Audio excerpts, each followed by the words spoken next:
In the months following its founding, the group known as the Way existed as a movement in flight.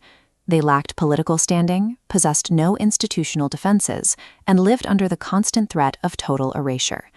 Hundreds of these early believers fled north, crossing over 100 miles of hostile territory to seek safety. They looked to the ancient stone walls of Damascus, hoping the city's massive fortifications would provide a barrier between them and their pursuers. At this moment, the movement was a localized spark.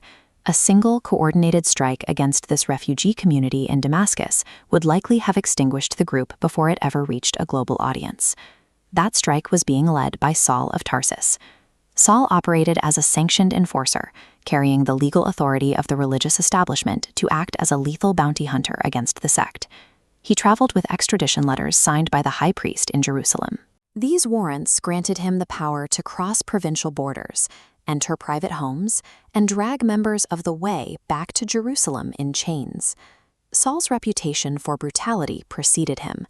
His relentless march toward Damascus created a state of constant psychological terror for a community that was already hiding for its survival.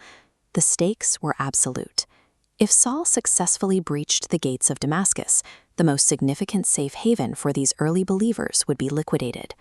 Less than a day from the city, his mission is violently interrupted. A sudden, blinding white light erupts, knocking him to the ground. From the light, a voice identifies itself as Jesus, the very man Saul believed was a dead heretic. This single identification destroys Saul's ideological foundation, forcing him to confront a reality he had traveled hundreds of miles to suppress. When Saul attempts to stand, he finds the physical world has vanished. The hunter is now blind, trapped in a state of total sensory deprivation. The man who intended to enter Damascus as a powerful enforcer arrives as a captive of his own senses. He is reduced to stumbling forward in the dark, entirely dependent on his companions to lead him by the hand. This intervention neutralized the threat, without shedding a single drop of blood. It stripped Saul of his legal power and his physical sight, leaving him waiting in a vacuum of darkness. Inside the city, the perspective shifts to Ananias. He is a member of the sect Saul came to destroy, and he has just received a terrifying divine instruction. Ananias is given a specific location, a house on the major thoroughfare known as Straight Street. He is told to find a man from Tarsus who is currently praying. Ananias objects immediately. He cites Saul's well-known history of violence and the specific mandate the man carries to arrest every believer in Damascus. The response identifies Saul as a chosen instrument. It suggests that the same zeal that made him a dangerous predator will now be used to drive the movement's expansion into new territories. This strategy required Ananias to make an impossible choice.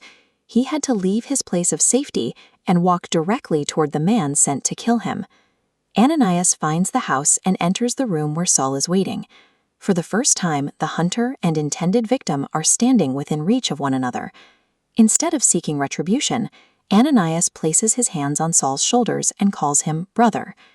As he speaks, obstructions like fixed scales flake away from Saul's eyes. His sight returns instantly, bringing with it a newfound clarity regarding his mission. Saul immediately breaks a 3-day fast, regains his strength, and accepts baptism, formally joining the community he had intended to destroy. In this single room, a violent collision between two enemies ended in an impossible reconciliation. Saul's arrival in the Damascus synagogues causes an immediate shock. He begins publicly proclaiming the message he was hired to silence, using his Pharisaic training to defend the very movement he once hunted. This map shows how the movement utilized Saul's background. By absorbing his Roman citizenship and intellectual training, the church was able to break out of its Judean borders and establish nodes of influence across the entire Roman Empire. The conversion on the Damascus Road demonstrated that the movement's most effective defense was the capacity to redeem its greatest enemies. By turning its most dangerous hunter into its most prolific architect, the early church secured its survival and evolved from a vulnerable sect into a presence that reached across continents.